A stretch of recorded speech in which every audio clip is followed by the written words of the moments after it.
Eu lerei, peço que os irmãos acompanhem suas Bíblias. Também deixe sua Bíblia aberta, porque nós recorreremos ao texto algumas vezes. Assim diz a palavra do nosso Deus. Vocês disseram palavras duras contra mim, diz o Senhor, e ainda perguntam: o que falamos contra ti? Vocês dizem: é inútil servir a Deus. De que nos adianta guardar os seus preceitos e andar de luto diante do Senhor dos Exércitos?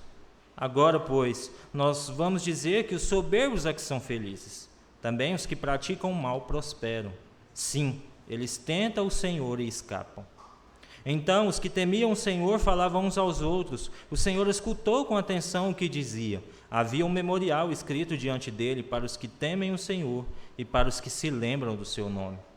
Eles serão a minha propriedade peculiar naquele dia que prepararei, diz o Senhor dos Exércitos. Eu os pouparei, como um homem poupa seu filho que o serve.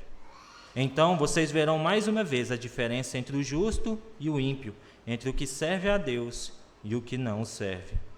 Pois eis que vem o dia, queimando como fornalha, todos os soberbos e todos os que praticam o mal serão como a palha. O dia que vem os queimará, diz o Senhor dos Exércitos, de modo que não lhes deixará nem raiz, nem ramo. Mas para vocês que temem o meu nome, nascerá o sol da justiça, trazendo salvação nas suas asas. Vocês sairão e saltarão como bezerros soltos da estrebaria.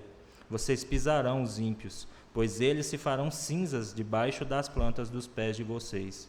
Naquele dia que prepararei, diz o Senhor dos Exércitos. Vamos orar?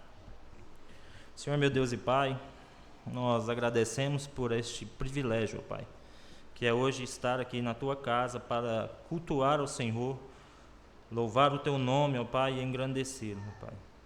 Nós agradecemos, ó Pai, pelas bênçãos que o Senhor tem derramado sobre nós. E nós lhe rogamos neste momento, Senhor, para que nós possamos entender a Tua palavra, Senhor, e que ela faça morada no nosso coração, ó Pai, e que não haja canto nenhum, Senhor, em nós, que não esteja impregnado a palavra do Senhor, ó Pai. Senhor, eu quero te pedir neste momento por mim, ó Pai, que o Senhor possa me abençoar para que eu possa falar da Tua palavra, ó Pai. E peço também, Senhor, que o Senhor abra os ouvidos e o coração dos meus irmãos, ó Pai, para entender a Tua palavra. Este é meu pedido e a minha oração, ó Pai, em nome de Jesus. Amém. Irmãos, eu sou um pouco suspeito para falar desse texto, porque ele é um texto que desde muito tempo, os meus amigos mais chegados, sempre eu falo desse texto para eles. E a gente teve uma devocional na quarta-feira e a gente começou a dar uma olhada nesse texto. Mas eu, por gostar desse texto, eu sempre quis um dia me aprofundar mais nele. Tinha algumas dúvidas que sempre fica quando a gente lê e a gente fica perguntando: o que é isso aqui? O que é isso? E aí eu resolvi fazer isso há algum tempo atrás. E para entender esse texto, a gente precisa ir já entender o que é esse livro, ou o livro da profecia de Malaquias aqui. O profeta Malaquias, ele é um profeta chamado de último profeta. E além dele estar aqui no último livro do Antigo Testamento, ele também é considerado em Israel como o último dos profetas. Quando Ageu, Zacarias e Malaquias morreram, o povo, ou aqueles que eram tradicionais, os judeus da tradição de Israel, diziam que o Espírito Santo teria apartado dos profetas a partir desse momento. Então ele é considerado como o último. E o seu nome, ele traz um significado peculiar, que é chamado de meu mensageiro. Se você for aqui no capítulo 3, verso 1, a palavra aqui, eis que eu envio o meu mensageiro. Esse meu mensageiro no original é a palavra Malaquias. E isso sempre causou uma certa dúvida em algumas pessoas, colocando se Malaquias era uma pessoa ou era um título para alguém. Tradicionalmente a gente entende que é uma pessoa, alguém que escreveu e que foi um profeta em Israel. Outra coisa que tem desse profeta é que, se você olhar no Antigo e no Novo Testamento, você não vê nenhuma referência a esse homem. Eu não sei você, mas existia antigamente os telegramas. Ninguém perguntava quem escreveu o telegrama, queria saber de onde veio a mensagem. Esse livro já nos mostra algo muito interessante. Não é o mensageiro mais importante, é a mensagem o mais importante. Mas qual é a data desse livro? Existem algumas evidências internas aqui que colocam a gente para datar esse livro. Esse livro ele é mais ou menos entre o período de Esdras e Neemias. E por quê? Judá era uma província, província persa, no capítulo 1, verso 8. O templo ele tinha sido reconstruído e os sacrifícios e a adoração a Deus no templo estava acontecendo normalmente. A situação de Judá era de decadência moral e espiritual e de uma total indiferença religiosa. E também nós temos que tanto o povo quanto os sacerdotes estavam avessos a essa religião. Também em Malaquias é tratado sobre o matrimônio, algo que é tratado lá no tempo de Esdras e Neemias. Mas existe ainda algo muito interessante sobre a literatura profética. A literatura profética ela tem algumas peculiaridades, ela parece muito com a poesia hebraica. E isso alguns colocam que é importante para fazer com que o povo entendesse como o profeta falava, usava a poesia para que as pessoas gravassem mais facilmente. Então usava alguns elementos poéticos para isso. Mas existe uma característica nessa sequência da profecia, que é a acusação, a consequência e a promessa. Primeiro o profeta faz uma acusação, depois ele mostra a consequência dessa acusação e depois ele faz uma promessa. O texto que mostra isso mais fácil é o texto sobre o dízimo, o texto anterior ao que nós lemos. Lá Deus fala, olha, vocês têm me roubado, essa é a acusação. Mas ele fala, por causa disso, vocês têm sido amaldiçoados. Essa é a consequência. Mas existe uma promessa, quando Deus fala, provai-me nisso, diz o Senhor dos Exércitos, se eu não vos abrir a janela dos céus e derramar sobre vós bênçãos sem medidas. Mas estruturalmente, quando você pega esse texto total, nós temos 6 acusações apresentadas aqui. E a última dela, que é o texto que nós estamos agora, fala sobre a diferença entre o justo e o ímpio, ou o justo e o perverso. Então, ou seja, o nosso texto está na última parte do livro, como a gente vê aqui também. De forma geral, a mensagem de Malaquias era a mensagem para um povo com condição espiritual, moral decadente, marcada pela falta de atenção ao apoio dos serviços religiosos, dos casamentos mistos, da degeneração do sacerdócio. O profeta ele escreve a fim de chamar o povo ao arrependimento e à sinceridade na expressão do culto a Deus. Irmãos, cada dia que eu estudo a Bíblia eu fico mais impressionado com a atualidade dela. Você vê algo parecido em nossos dias? Muitos têm deixado de lado essas coisas. Diante disso, eu gostaria de propor aqui uma pergunta, tema para esse sermão. A minha pergunta, e a respeito aqui do texto, é: de que lado você está? Guarda essa pergunta. De que lado você está? A Bíblia, especialmente nas partes de sabedoria, elas separam a humanidade em 2 partes: os sábios e os tolos, os bons e os maus, os justos e os injustos. Esta passagem de Malaquias, ela fala sobre a mesma coisa, sobre e a característica desses 2 grupos. E para responder a essa pergunta que eu falei para você, de que lado você está, nós precisamos entender algumas dessas características evidenciadas aqui no texto. Vamos junto aqui olhar então. Primeiro, de que lado você está? Do lado dos ímpios estão aqueles que desprezam a Deus e seus preceitos. Olha comigo, verso 13 a verso 14. Vocês disseram palavras duras contra mim, diz o Senhor, e ainda perguntam: o que falamos contra ti? Vocês dizem: e é inútil servir a Deus, de que nos adianta guardar os seus preceitos e andar de luto diante do Senhor dos Exércitos. Se a gente fosse pegar esse verso 13 aqui e traduzir literalmente, seria assim, foram duras sobre mim as vossas palavras. A ideia não é que aquele povo estava chegando diante de Deus falando assim: pelo amor de Deus, nós estamos aqui sofrendo, e olha lá o povo. Eles não estavam queixando diante de Deus, eles estavam falando sobre Deus ou de Deus. Eles estavam falando: inútil é servir a Deus, E não era para Deus que eles estavam falando isso. Eles estavam falando isso para outras pessoas. Mas a denúncia, ela continua aí dizendo no verso 14: vocês dizem que é inútil servir a Deus, de que nos adianta guardar os seus preceitos.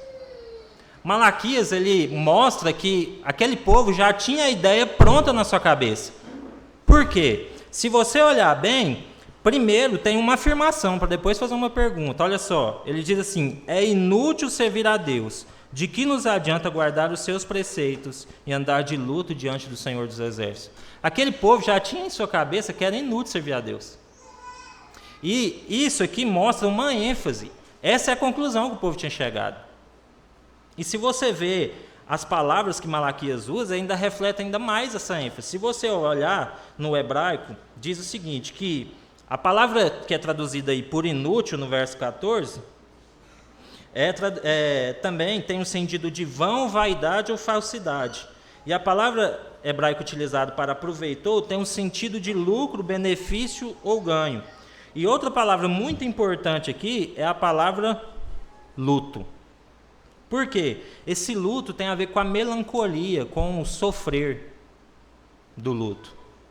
Se nós fôssemos parafrasear o que esses homens estavam falando diante dos outros, era: vocês têm dito, se nós fôssemos parafrasear esse versículo, diria assim, ó: vocês têm dito por aí que é inútil servir a Deus. Vocês dizem, de que adianta ficar sofrendo para seguir os preceitos de Deus, se nós não ganhamos nada com isso? Você pensa que a teologia da prosperidade é uma teologia nova, assim, que a pessoa barganha com Deus? Eu sirvo a Deus porque Ele me dá alguma coisa. Ela não é nova. Ela é mais ou menos aquelas... Eu não sei se vocês já viram aquele vídeo Instagram de maquiagem. Aparece uma mulher lá, toda... De repente ela faz uma maquiagem e fala assim: não é a mesma pessoa, não. São antigas essas ideias de barganha com Deus. De que adianta seguir os preceitos de Deus se a gente não ganha nada com isso? Essa era a afirmação daquele povo. E aqui está uma grande diferença entre o justo e o ímpio. Você lembra do Salmo 1? O Salmo 1 diz que o prazer do justo está na lei do... Enquanto aqueles homens achavam que era duro, penoso servir a Deus, os justos têm prazer em servir a Deus. Irmãos, nós precisamos entender alguma coisa aqui. Esse povo que estava falando de Deus não era gente de fora de Israel, não. Era gente de dentro de Israel.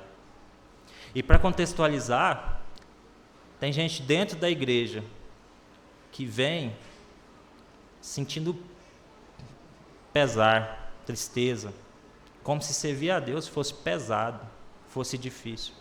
Tem uma aparência religiosa toda, mas lá no fundo, vem aqui para trocar coisas com Deus. Mas Deus não aceita esse tipo de adoração. Queria te fazer uma pergunta. O que te traz hoje aqui? Por que você levantou de manhã para vir aqui hoje? Você veio aqui para barganhar alguma coisa com Deus? Se veio, arrependa-se. Arrependa-se. Mas ainda do lado dos ímpios existe outra característica. Do lado dos ímpios estão aqueles que preferem o soberbio e o ímpio. A semelhança entre o Salmo 73, que a gente leu no início, e aqui, é muito grande. E apesar de eles terem uma semelhança muito grande, as histórias são diferentes. Quando você vê lá o Salmo 73, o salmista Asaf, ele apresenta no início do Salmo também a sua conclusão. Ele apresenta assim, ó: de fato, Deus é bom para com Israel e para com os de coração limpo.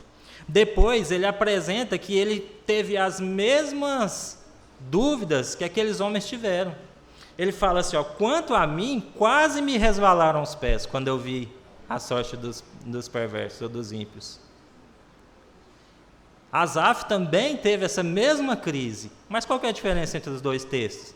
Quando você vai ver lá, Asaf, ele se arrependeu. Ele olhou para a sorte dos ímpios, o que ia acontecer no final com eles, e ele mudou, falou: não posso invejar os ímpios. Não posso de forma nenhuma. Romanos 1, de 29 a 32, deixa claro para a gente que não é só aqueles que praticam a iniquidade, ou a perversidade, ou a injustiça, ou a avareza, a maldade, que são culpados, mas aqueles que também consentem com isso, ou que veem, ou aprovam essas atitudes. Asalfo, no Salmo 73, ele tem clara consciência de que olhar a sorte dos ímpios é desviar os seus passos, é resvalar os pés. E isso acontece por uma inversão muito grande que as pessoas têm. Cristo nos prometeu uma vida de paz e longanimidade na vida eterna. Ele diz: no mundo vocês passam por aflições, mas tenham coragem, eu venci o mundo. Nunca foi prometida uma vida de bênçãos fora da vida eterna.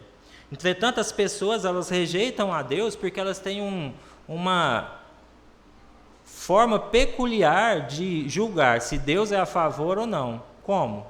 Pela prosperidade.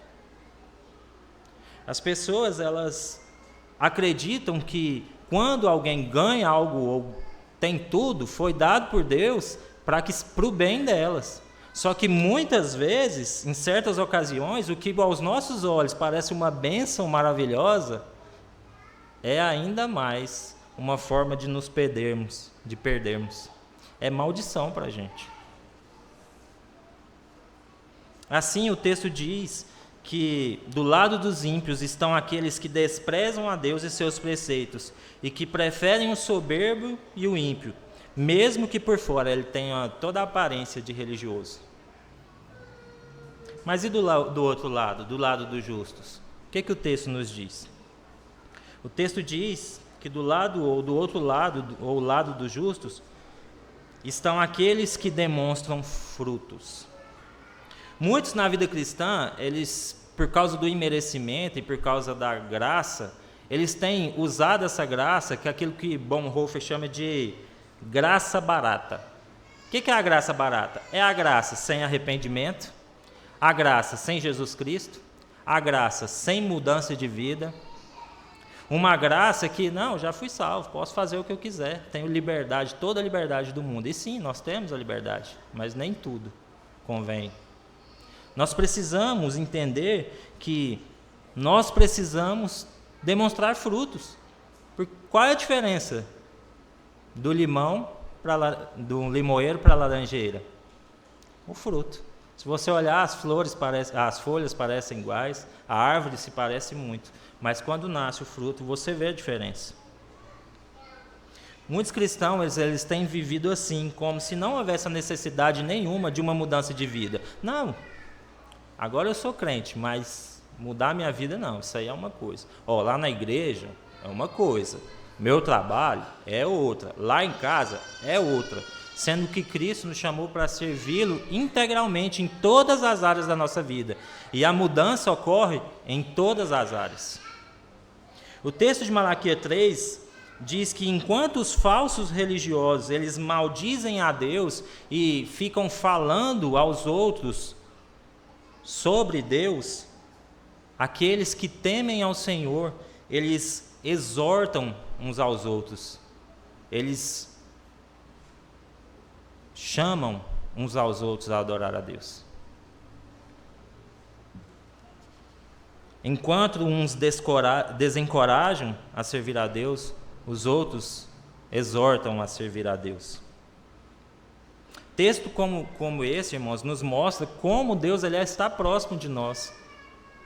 Deus não é aquele Deus dos deístas que deu a corda no mundo e saiu. Deus ele está ouvindo todos a todo tempo.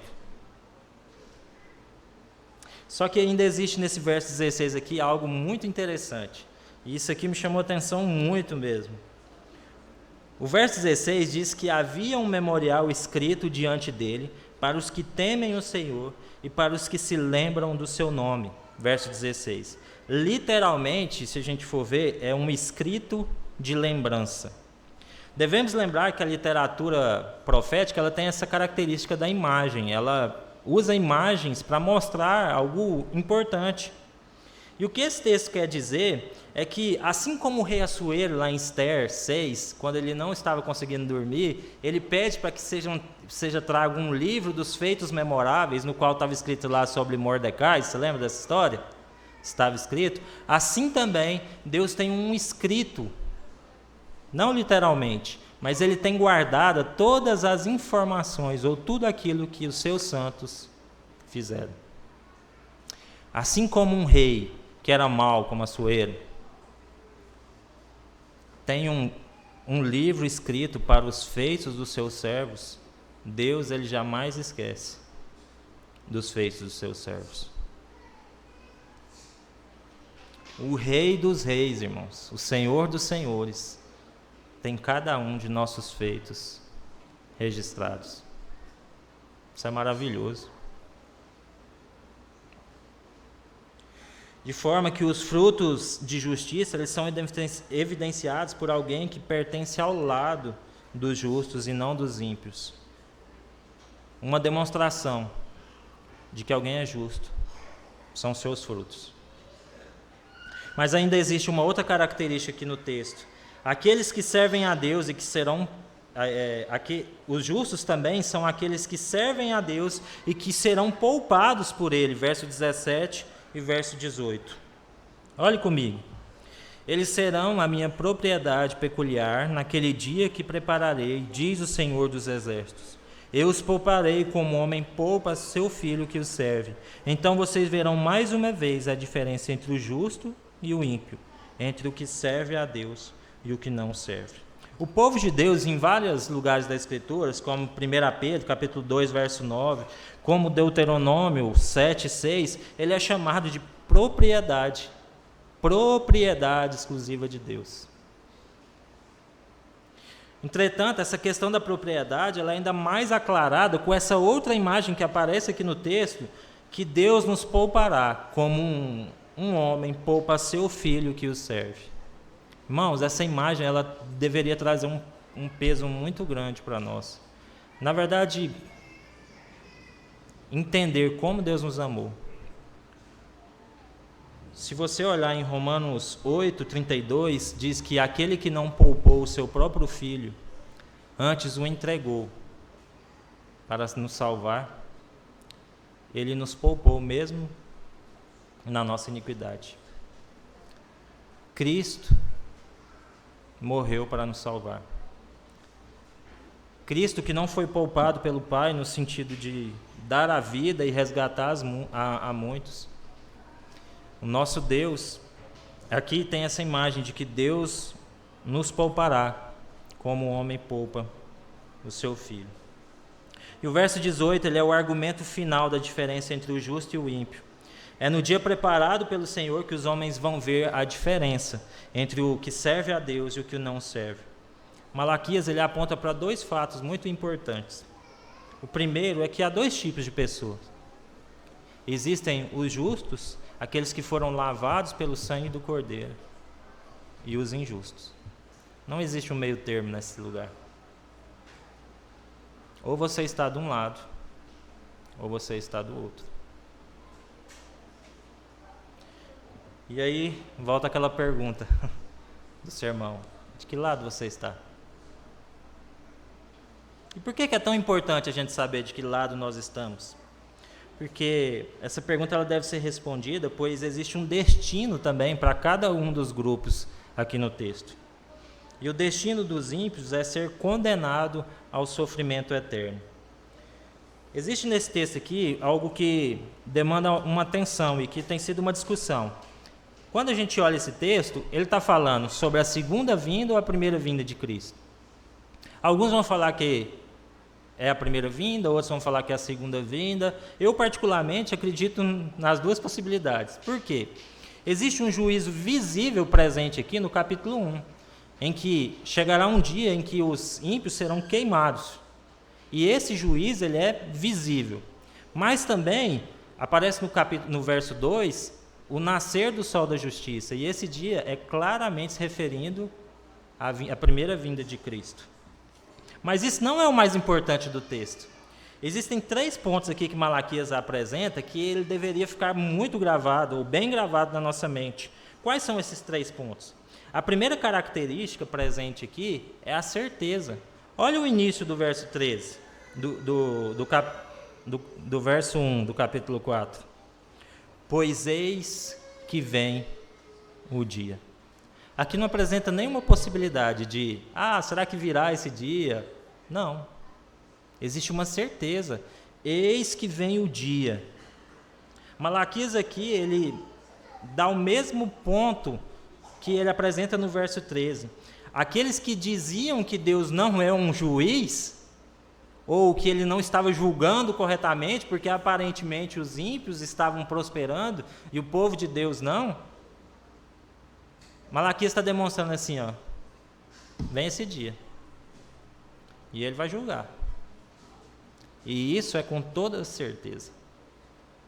E segundo ponto também que apresenta aqui, é um senso de urgência nesse juízo. Pois eis que vem o dia, e esse dia vem queimando como fornalha. A Escritura, permeada por esse senso de urgência, esse dia vem, esse dia está chegando. E essa imagem eu acho ela interessante, porque eu não sei se você já vai chegando perto do forno. Quando você vai chegando perto do forno, você vai sentindo aquele calor. Tem pessoas, irmãos, que estão sentindo o calor. Eles vão ser julgados e condenados nesse dia. E um terceiro aspecto aqui é que esse juízo, além de certeza, de urgência, ele é um juízo completo. Olha comigo o final do verso 1 aí. De modo que não lhes deixará nem raiz, nem ramo. O profeta, ele está dizendo que a ruína do ímpio, ela é completa. Assim como a nossa salvação ela é completa, a ruína do ímpio também será. Esse texto ele não defende uma posição aniquilacionista em que vai chegar no fim dos tempos, os salvos vão para o céu e no final os ímpios se perderão ou acabarão para sempre. Não, ele não defende isso. Mas ele defende que há um juízo. E existem aqueles que serão condenados e aqueles que serão salvos. E esse salvo, ou esse que se perde, ele se perderá por completo. Esse dia vem e Deus julgará. Existe algo aqui nesse texto que tem a ver com fogo. E o fogo, ele sempre é demonstrado na Escritura como algo que demonstra um terrível juízo. Assim como o fogo, quando se agarra a algo seco, mostra todo o seu potencial de devassidão, os ímpios sofrerão o castigo eterno pela mão do Deus que julga todas as coisas. As palavras utilizadas pelos acusadores, elas são retomadas aqui. Os soberbos e os que praticam mal, que aos olhos deles eram felizes e prósperos, eles receberão esse juízo. Consequentemente, aqueles homens que pediam o juízo para os outros, estavam pedindo juízo para si mesmos. Por quê? Olha no verso 2. Mas para vocês que temem o meu nome, nascerá o sol da justiça. Esse temem retorna ao verso 15, ao verso 16, que diz que aqueles que temiam ao Senhor falavam uns aos outros. Essa salvação é para aqueles que temem ao Senhor. Este é o fim do ímpio, sofrer o juízo eterno. Mas e do lado dos justos? Como é que fica? Os justos, eles serão salvos para a vida eterna. Veja como o verso 2, ele muda. Ele se dirige agora, como eu falei, aos que temem ao Deus e aos que se lembram do nome de Deus. Lembra-se do padrão da profecia que eu falei no começo, em que existe a acusação, a consequência. Vocês estão lembrando, eu esqueci. Existe a acusação, a consequência e a promessa. Nós estamos na parte da promessa aqui no texto. E não há dúvidas, irmãos, que esse sol da justiça está se referindo a Cristo. Porque o Pai, ele deu uma luz para o mundo que foi claramente vista em Cristo. Uma luz que anteriormente, pela lei, por todos os apêndices da lei, ela não podia ser vista de forma integral. E é por isso que nós vemos em João que este é a luz do mundo. Calvino diz em seu comentário sobre esse texto que o significado desta palavra, sol, quando metaforicamente aplicado a Cristo, ele é chamado de sol porque sem ele não podemos deixar de vagar e nos desviar, mas por sua orientação nós manteremos no caminho certo. E por isso ele diz: eu sou a luz do mundo, quem me segue não andará nas trevas, pelo contrário, terá a luz da vida eterna. João 8,12. O fim do verso 2 diz que vocês sairão e saltarão como o bezerro solto da estrebaria. Novamente outra imagem, que promete aqueles que se acham oprimidos pelo mundo e que sofrem opressão continuamente. Deus promete para eles liberdade, alegria e contentamento. Por fim, o verso 3 nos mostra um contraste, que na verdade em todo esse texto é demonstrado esse contraste. Enquanto aqueles que pedem juízo, eles são julgados e condenados, aqueles que parecem ser humilhados, eles serão exaltados. Aqueles que parecem ter uma aparente prosperidade, também estão condenados. Esse texto nos mostra, Senhor, irmãos, que aqueles que, segundo Hebreus 11, foram torturados, sofreram zombarias e açoites, algemas e prisões, foram apedrejados, cerrados ao meio, mortos ao fio da espada, andaram como peregrinos, vestidos de peles de ovelha e cabras, passaram necessidades, foram afligidos e maltratados, e etc., que, resumindo, foram pisados pelos ímpios, um dia pisarão sobre as suas cinzas. Claramente, essa é uma imagem que é apresentada pelo profeta, que demonstra a vitória no qual aqueles que temem a Deus alcançarão por meio de Cristo. Houve um programa de TV muito conhecido, antigamente, que colocava uma pessoa na cabine, colocava um fone de ouvido com música alta, e aí você ficava angustiado quando o cara perguntava assim, você troca essa geladeira por esse lápis de escrever? Aí eu ligava a luz, o pessoal, sim! Ou se não, você troca esse automóvel por essa bolinha de ping-pong? Sim! Eu quero te fazer uma pergunta. Você troca a aparente prosperidade do ímpio pelos benefícios da salvação que há em Cristo Jesus? Troca?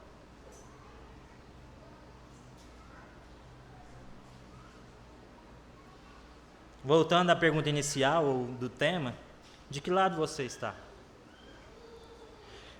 Você está do lado daqueles que desprezam a Deus, que acreditam que servir a Deus é enfado e fadiga, que vê como inútil o servir a Deus, que invejam a prosperidade dos ímpios ou que se associam com eles, que os têm como felizes e que certamente sofrerão um castigo eterno, um castigo completo?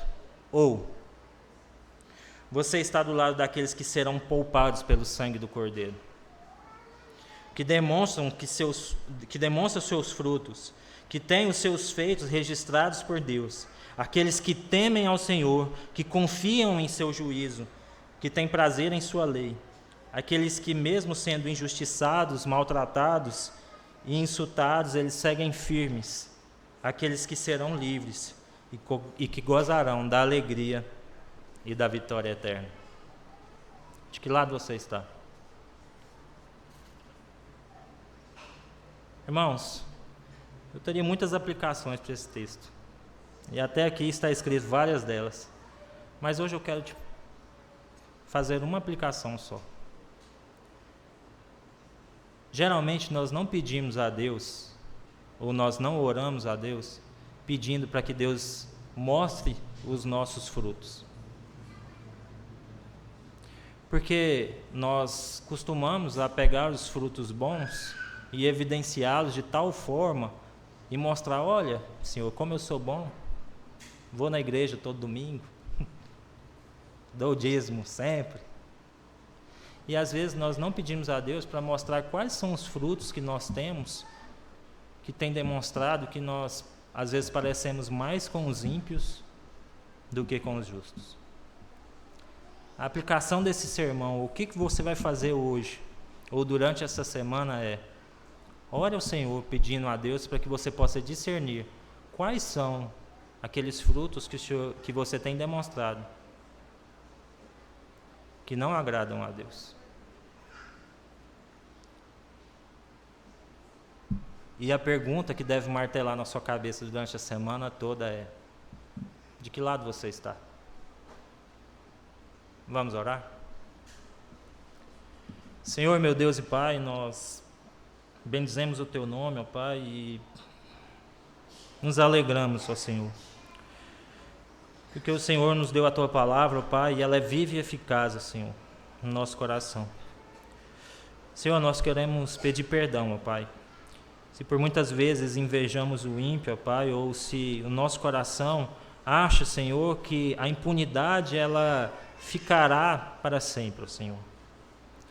Porque muitas vezes nós esquecemos do Seu juízo, ó Pai, e que o Senhor é um juiz verdadeiro e fiel, ó Pai, e que prometeu que há julgamento, ó Pai. Senhor, mas quando nós olhamos para os nossos feitos, ó Pai, nós sabemos que nós merecemos esse juízo, ó Pai, o juízo dos ímpios. Mas pelo sangue do Cordeiro, Senhor, que foi derramado naquela cruz, Senhor, o Senhor nos justificou, ó Pai. Senhor, nós sabemos o poder e a grande glória que o Senhor tem, ó Pai. E assim como o ímpio, Senhor, sofrerá pelo castigo, ó Pai, a salvação também será uma grande bênção para aqueles que foram alcançados pelo sangue do Cordeiro. Senhor, como igreja, ó Pai, nós queremos orar neste momento, pedindo, Senhor, que como um corpo, que o Senhor nos mostre os frutos, Senhor, que temos feitos que não agradam a Ti, para que nós possamos, Senhor, endireitar os nossos caminhos, ó Pai, e saber que o Senhor é o nosso Deus que nos guia, ó Pai, por veredas retas, Senhor, e não desviemos, ó Pai, dos Teus caminhos. Senhor, mostra quais são esses frutos, ó Senhor, e mude o nosso coração, Senhor, para que não seja a nossa vontade, Senhor, que prevaleça sobre o nosso fazer, mas que seja a Tua vontade, ó Pai, que tudo isso ocorra em prazer para o nosso coração. Senhor, também nos dê oportunidade, Senhor, de dar mais e mais frutos, ó Pai, frutos de justiça, e que nós possamos levar o Teu nome, Senhor, não só para essa região, e que nós, Igreja do Jardim Goiás, sejamos reconhecidos, Senhor, como povo de Deus, aqueles que temem ao Senhor. Essa é a nossa oração, ó Pai, nosso pedido, em nome de Jesus. Amém.